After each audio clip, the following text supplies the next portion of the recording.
My wife called me terrible in bed. Her best friend said he's actually amazing. She panicked. Her own words destroyed everything. Update 1. You know that moment when you hear something so shocking it feels like the ground disappears beneath your feet? That's exactly what happened when I heard my wife telling her friends I was terrible in bed. Not just bad terrible with details that made my stomach turn. It was supposed to be a normal Saturday evening. We were hosting one of those casual get-togethers at our house. Nothing fancy, just her college friends catching up over wine and appetizers. I had stepped into the kitchen to grab more ice when I heard voices coming from the living room. The conversation was flowing, typical girl talk until I heard my name mentioned. I froze right there by the refrigerator. Something in her tone made me listen closer. Honestly girls, I don't know what to do anymore. My wife was saying he has no idea what he's doing. It's like being with a teenager who learned everything from bad movies.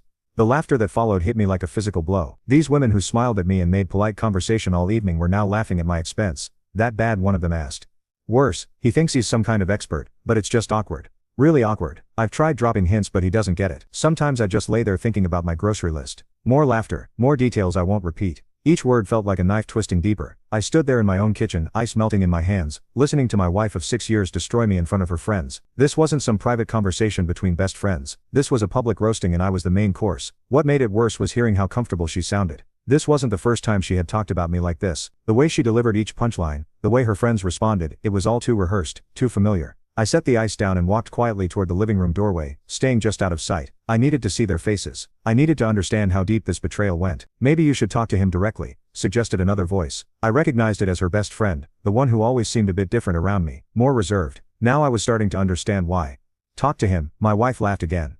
And say what, honey? Everything you think you know about pleasing a woman is completely wrong. That would crush him. He's actually proud of himself if you can believe that. The cruelty in her voice was something I had never heard before. This wasn't the woman I married. This wasn't the woman who told me she loved me every morning. This was someone else entirely. I watched through the crack in the doorway as she took another sip of wine and continued her performance. Her friends were hanging on every word, some looking uncomfortable but still listening, others clearly enjoying the entertainment. The worst part is he thinks he's being romantic, she went on. All those little gestures, the way he tries to set the mood. It's almost sweet if it wasn't so ineffective. That's when something inside me shifted. Not heartbreak, not anger, something colder, more calculating. I had spent years trying to be the husband I thought she wanted. I had listened when she said she needed more attention, more romance, more effort. I had changed my schedule, adjusted my priorities, learned to communicate the way she said she preferred. And this entire time she was using me as material for her comedy routine. I stepped back from the doorway and walked quietly to our bedroom. I needed space to think. I needed to process what I had just discovered. Sitting on the edge of our bed, I replayed every conversation we had ever had about our relationship.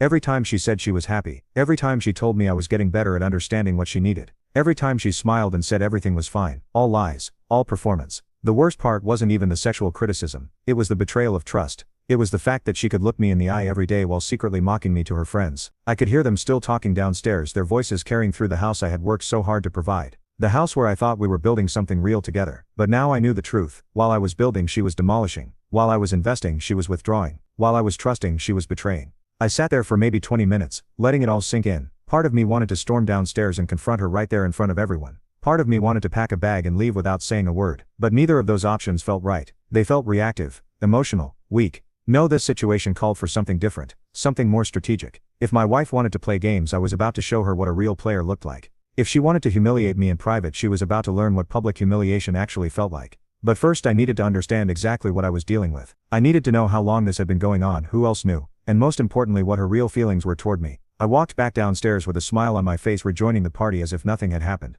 I made conversation, refilled drinks and played the role of the perfect host. But inside everything had changed. The man who had walked into that kitchen was gone. In his place was someone who understood that respect isn't given freely, it's earned, demanded, and when necessary, taken. The game had officially begun. The next few days were like seeing my life through a completely different lens. Every interaction with my wife became a study in deception. Every smile, every casual touch, every "how was your day?" felt like part of an elaborate performance. I decided not to confront her immediately. That would be too easy, too predictable. Instead, I wanted to understand the full scope of what I was dealing with. I needed to know if this was just about our intimate life, or if her disrespect ran deeper. It didn't take long to get my answer. Monday morning she was on the phone with one of her friends while getting ready for work. I was in the bathroom brushing my teeth when I heard her laughing. "Oh, he's trying to be helpful again," she said, clearly talking about me. "He reorganized the garage this weekend. Took him the entire day to do what should have taken 2 hours." Then she mimicked, but I just smiled and said, "Great job, honey. What else can you do?" Right. There it was. The condescending tone wasn't reserved for discussions about our bedroom. It was her default setting when talking about me to anyone who would listen. Now you can watch the second part by pressing share and more.